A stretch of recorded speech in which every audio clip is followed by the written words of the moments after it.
साथियों, जय भीम, नमस्कार, आदाब, सत श्री अकाल। इस समय रात के 10:54 हुए हैं। दिन बुधवार और तारीख 9 फरवरी 2022।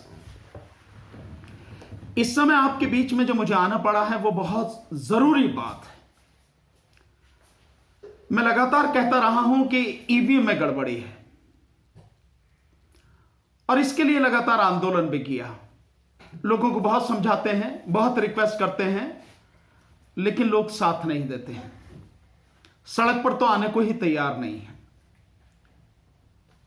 एक सिग्नेचर कैंपेन चलाई थी इससे 4-5 महीने पहले, उत्तर प्रदेश चुनाव से 5-6 महीने पहले।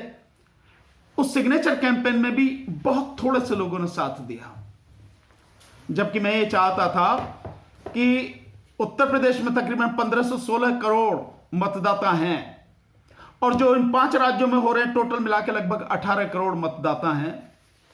उत्तर प्रदेश, उत्तराखंड, पंजाब, मणिपुर, गोवा, इनमें से अगर 8-9 करोड़ लोग भी सिग्नेचर करके दे दे तो हम ये ईवीएम को हटवा सकते हैं, माननीय सुप्रीम कोर्ट में जाके उनके सामने ये सारी चीजें रख के। इसलिए हस्ताक्षर अभियान हमने चलाया था। लोगों ने साथ नहीं दिया।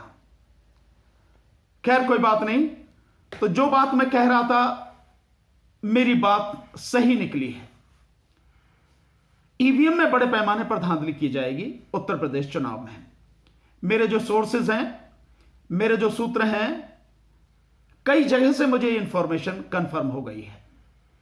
कहां कहां कैसे कैसे होगा वो भी बताऊंगा, लेकिन आपको एक चीज बहुत जरूरी है जिसे मैं बताना चाह रहा हूं कि ईवीएम में जो गड़बड़ी होगी उसके अलावा और जो गड़बड़ी इस चुनाव में हो रही हैं उसे भी बताना मैं आपको जरूरी समझता हूं, क्योंकि वो सारी चीजें जब आपको पता लगेंगी तब आपको पता लगेगी कि इस चुनाव में, विशेषकर उत्तर प्रदेश में, कितने बड़े पैमाने पर धांधली की गई है। और मुझे कहने में झिझक नहीं है कि यह धांधली जो की जा रही है, यह जो बेईमानी की जा रही है, यह बेईमानी चुनाव आयोग के द्वारा मिलकर की जा रही है। इसमें चुनाव आयोग पूरी तरह से शामिल है। साथियों, कल सुबह पोलिंग होने वाला है। कह सकते हैं कि अब से 9 घंटे बाद, 8-9 घंटे बाद पहले फेज का जो पोलिंग है, पहले फेज की जो वोटिंग है, कल 10 तारीख को वो होने जा रही है।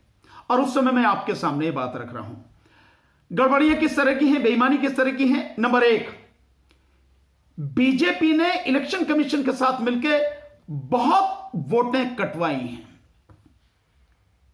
इंफॉर्मेशन यहां तक भी आ रही है कि किसी किसी इलाके में तो 15 से लेकर 20 और 25% तक भी वोटें काटी गई हैं। यह विशेषकर जो पश्चिमी उत्तर प्रदेश है, अभी तक यहां की इंफॉर्मेशन है, आगे भी यही होगा। तो 15 से 20% और फिर 25% तक वोटें काटी गई हैं। विशेषकर जाट समाज की, मुस्लिम समाज की और शेड्यूल कास्ट की ये वोटें काटी गई हैं। एक तो इस तरह की बेईमानी है। दूसरी जो बेईमानी है वो बेईमानी इस तरह की है कि जो 80 साल से ऊपर के बुजुर्ग हैं और जो विकलांग हैं, उनकी जो वोटिंग ली जा रही है, तो जो पोलिंग पार्टी जा रही है, यानी इलेक्शन कमीशन के जो लोग जा रहे हैं, वो विकलांग या वो बुजुर्ग, 80 साल के बुजुर्ग, जिस पर बटन दबाने के लिए कहते हैं या मोहर लगाने के लिए कहते हैं, उस पर ना लगा के अपनी मर्जी से बीजेपी के लिए मोहर लगा रहे हैं। यह गड़बड़ी हो रही है। इसका एक वीडियो भी आप देख रहे हैं। एक वीडियो भी जबरदस्त है। गाड़ी में बैठे हैं पोलिंग पार्टी के सारे लोग और एक विकलांग है। जब उसने वोट डाली तो उसने साइकिल पर वोट डाली, लेकिन उसकी वोट डाल दी गई बीजेपी पर, बटन दबा दिया गया। इस पर हंगामा हुआ है। काफी एक वीडियो है। एक तीसरा तरह की बेईमानी है जो बीजेपी करती है कि वो लोग जो अपने जहां पर उनके वोटिंग होती है वहां पर नहीं रहते हैं, माना गांव है उनका, उस गांव में नहीं रहने, नौकरी करने कहीं बाहर चले गए हैं, शहर से बाहर हैं, दूसरे राज्य में हैं, विदेशों में हैं, कहीं हैं, इस तरह के कई लोग हैं। कुछ कई बार ऐसा होता है कि जो लोग मर भी गए हैं, उन तरह के उन लोगों की जो वोटें हैं वो वोटें बीजेपी डलवाती है। उसके लोग सेट हैं, सब पूरी प्लानिंग के साथ में सब कुछ होता है। तीसरी तरह की बेईमानी है। और चौथी तरह की जो बेईमानी है साथियों, चौथी तरह की बेईमानी है ईवीएम से। और ईवीएम में किस तरह की बेईमानी हो, ईवीएम से भी पहले जो बेईमानी एक और होनी है चौथे तरह की, कि जो बुजुर्ग पोलिंग स्टेशंस पर अपनी वोट डालने जाएंगे, ये जो महिलाएं, जो अनपढ़ महिलाएं हैं, बुजुर्ग महिलाएं हैं, वो जो जाएंगी, उनके साथ में उनके परिवार का व्यक्ति नहीं जा पाएगा। ये बड़ी गड़बड़ी है। पहले ये जाता था, अब पोलिंग स्टेशंस का जो व्यक्ति प्रिजाइडिंग ऑफिसर है वही वहां जा सकता है वोट डलवाने, और वो अपनी मर्जी से बटन दबाएगा। ऐसी वीडियोस कई लगातार देखी गई हैं। इन सारी चीजों का हमें ध्यान रखना है। अब आता हूं मैं आपके साथ में ईवीएम पे। ईवीएम में मैं आपको 2-3 चीजें बता देता हूं। डुप्लीकेट मशीनें मंगा ली गई हैं, तैयार हो गई हैं। आप मेरी बात का विश्वास कीजिए कि डुप्लीकेट मशीनें मंगा ली गई हैं। वो मशीनें बदली जाएंगी काउंटिंग से पहले, पोलिंग होने के बाद काउंटिंग से पहले कई जगह बदली जाएंगी। इसलिए अगर ऐसा हो गया या हम में से किसी ने भी ऐसा होने दिया, या जो भी कैंडिडेट लड़ रहे हैं उनसे विशेष रूप से मेरा अनुरोध है, जो पार्टी के, जिस पार्टी के कैंडिडेट लड़ रहे हैं उस पार्टी के जिले की जो टीम है, उस पार्टी की विधानसभा की जो टीम है, ब्लॉक लेवल की जो टीम है, बूथ लेवल की जो टीम है, गांव लेवल की जो टीम है, ये उसकी जिम्मेदारी है कि उन सारी चीजों पर ध्यान रखे। और जब मशीनें गांव से वहां पे जहां काउंटिंग स्टेशन है, जहां पर जाएंगी, जहां पर रखी जाएंगी, वहां तक पूरी निगरानी रहे। ध्यान रखिए कि कल 10 तारीख है और 10 मार्च को काउंटिंग होनी है, यानी फर्स्ट फेज में 1 महीने का पूरा इंतजार। इसी तरह से 4-4 दिन का अंतर है। तो हमें पूरा महीना रखभाल करनी है, पूरी ताकत के साथ करनी है, पूरी दृढ़ता के साथ करनी है, मजबूती के साथ करनी है, नहीं तो सारी मेहनत जीरो हो जाएगी। ध्यान रखना, मैं बता रहा हूं, सारी मेहनत जीरो हो जाएगी। इसलिए ध्यान रखना। अब क्या ईवीएम मशीन में क्या ध्यान रखना है? ईवीएम मशीन में ध्यान रखना है, 3 मशीनें होती हैं ये। एक है कंट्रोल यूनिट, यानी कि वो मशीन जो प्रिजाइडिंग ऑफिसर के पास, जहां वोटें पड़ती हैं बूथ पर, प्रिजाइडिंग ऑफिसर के पास होती है। कंट्रोलिंग यूनिट जिसे बोलते हैं, वो उसके पास होती है। यानी जो वोट डाली जाएगी वो वोट इकट्ठा उसमें होगी, कंट्रोलिंग यूनिट में। तो कंट्रोलिंग यूनिट होती है, और उसके बाद जहां वोट डाली जाती है वो होती है बैलेट यूनिट। बैलेट यूनिट होती है वो, जिसमें आप बटन दबाते हैं, वो बैलेट यूनिट कहलाती है। इनका सीरियल होता है, और फिर उसके बाद में जिसमें वो पर्ची दिखती है वो होती है वीवीपैट मशीन। वीवीपैट मशीन इन तीनों को किस सीरियल में होती है? पहले कंट्रोलिंग मशीन, फिर बैलेट मशीन, देन उसके बाद में वीवीपैट मशीन। इस तरह के सीरियल में होती हैं। इन पर एक पर्ची लगी होती है जिसे आप स्टिकर कह सकते हैं, हरे कलर का, ग्रीन कलर का एक स्टिकर होता है, वो तीनों मशीनों पर लगा होता है।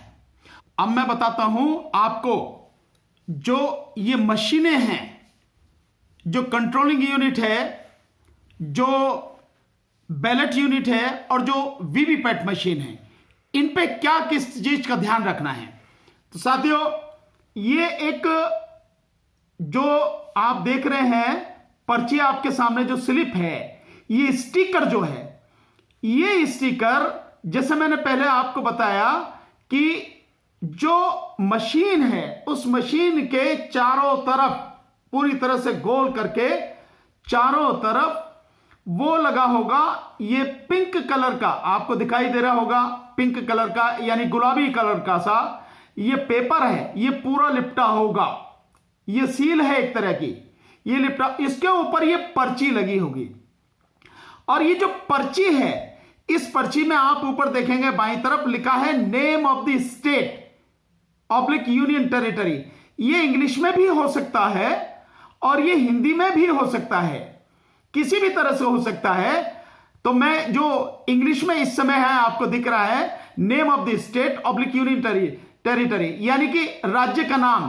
तो जैसे उत्तर प्रदेश है तो आगे लिखा होगा Uttar Pradesh. Name of the election, election है तो असेंबली इलेक्शन 2022 ये लिखा होगा। तीसरे नंबर पर लिखा डिस्ट्रिक्ट नेम, यानी जिले का नाम, तो जिले का नाम लिखा होगा। माना जैसे कोई कानपुर जिला है तो कानपुर लिखा होगा।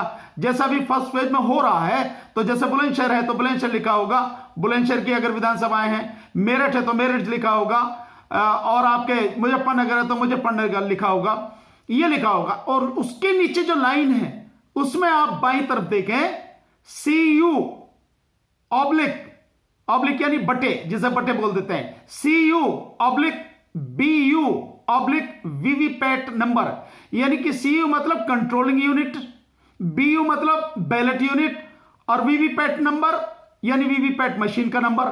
तो इसके आगे जो खाली जगह है यहां लिखा होगा ये नंबर लिखा हुआ होगा उसमें।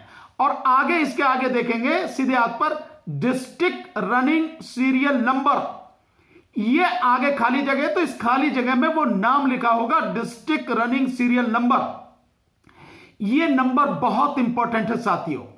ये वीवीपैट और बैलेट यूनिट और CU नंबर और डिस्ट्रिक्ट रनिंग सीरियल नंबर, ये बहुत महत्वपूर्ण, और ये लिखे होने चाहिए, ये मशीन पर लिखे हुए होने चाहिए।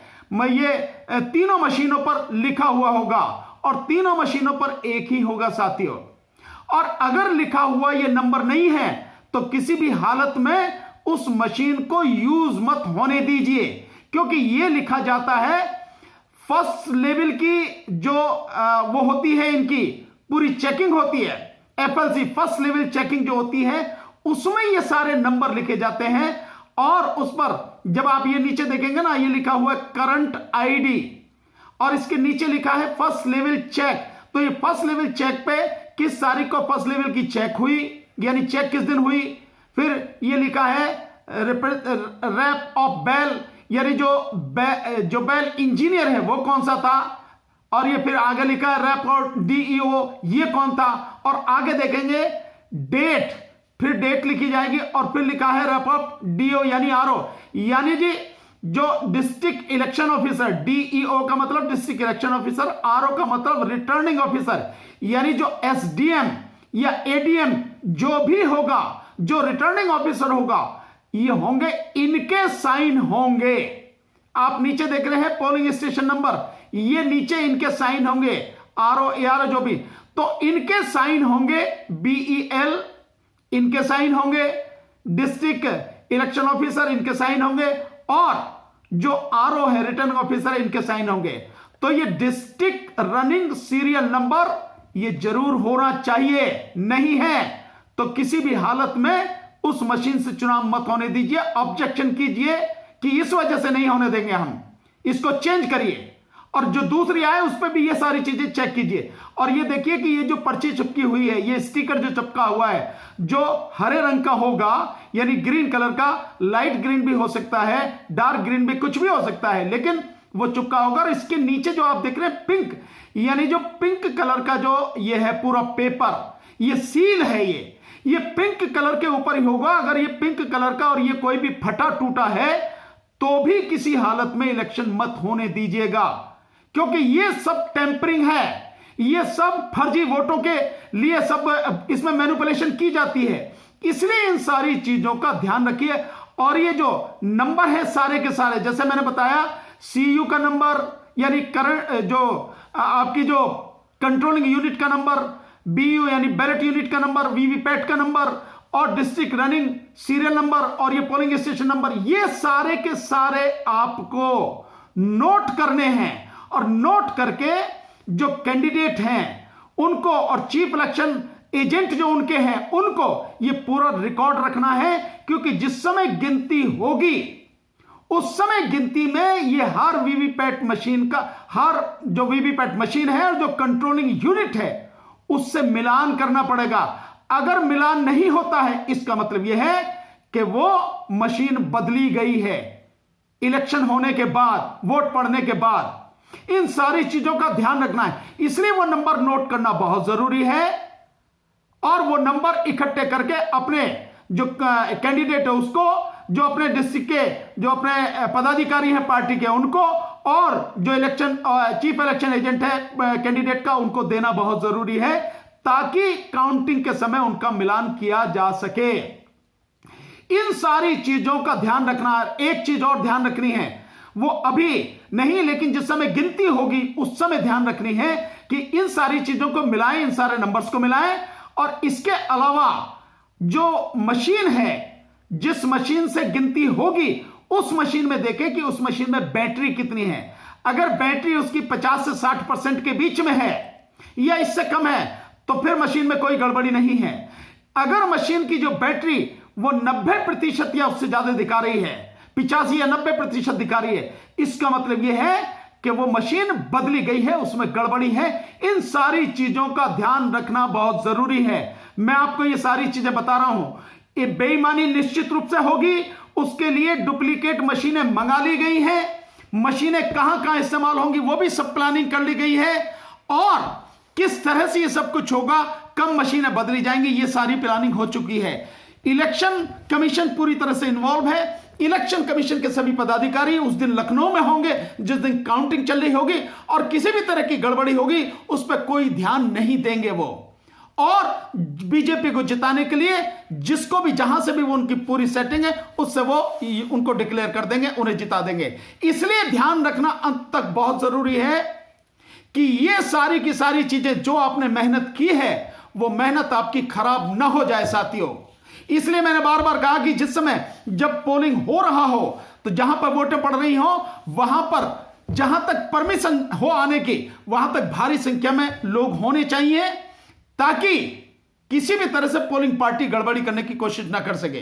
ठीक इसी तरह से जिस दिन काउंटिंग हो उस दिन काउंटिंग के समय भी जहां तक आने की परमिशन है वहां पे भारी संख्या में लोगों का जो होना चाहिए, लोगों को इकट्ठा वहां होना चाहिए, ताकि अधिकारी अंदर बैठे किसी भी तरह की गड़बड़ी ना कर सके। उनको यह डर होना चाहिए कि अगर कोई भी गड़बड़ी होती है तो कुछ भी हो सकता है। इन चीजों का ध्यान रखना बहुत जरूरी है साथियों, नहीं तो जो सारी मेहनत है, सारी मेहनत पे पानी फिर जाएगा, सब कुछ बर्बाद हो जाएगा, आप कुछ नहीं कर पाएंगे। इसलिए मैंने ये सारी चीजें बताई हैं बहुत बहुत। और एक चीज और आपको कि इस वीडियो को जो मैं बना, ये अभी आपके सामने जा रही है, जितनी जल्दी हो सके, जहां भी हो सके, सभी कैंडिडेट्स को, जिन भी जिला अधिकारियों के, जिले के जो पार्टियों के जिला अध्यक्ष हैं, महासचिव हैं, सचिव हैं, जितने भी पदाधिकारी हैं, चाहे उसके हैं विधानसभा के हैं, ब्लॉक लेवल के हैं, गांव के हैं, बूथ लेवल के, जितना भी हो सके सबको शेयर कीजिए। पार्टी के जो लीडर्स हैं उनको भी शेयर कीजिए। मैं भी अपनी तरफ से कोशिश करूंगा, आप सब भी बिना किसी उसके इनको शेयर कीजिए साथियों, बहुत जरूरी है। नहीं तो बना बनाया खेल सब बिगड़ जाएगा, आप और हम सब हाथ मलते रह जाएंगे अगर हमने ध्यान नहीं दिया तो। इलेक्शन बहुत बढ़िया होगा, 3/4 से ज्यादा सीटें हम जीत रहे हैं। समाजवादी पार्टी और सपा गठबंधन जो है 3/4 से ज्यादा सीटें जीत रहा है, लेकिन अगर ध्यान नहीं रखा तो सब खत्म हो जाएगा। बहुत बहुत शुक्रिया।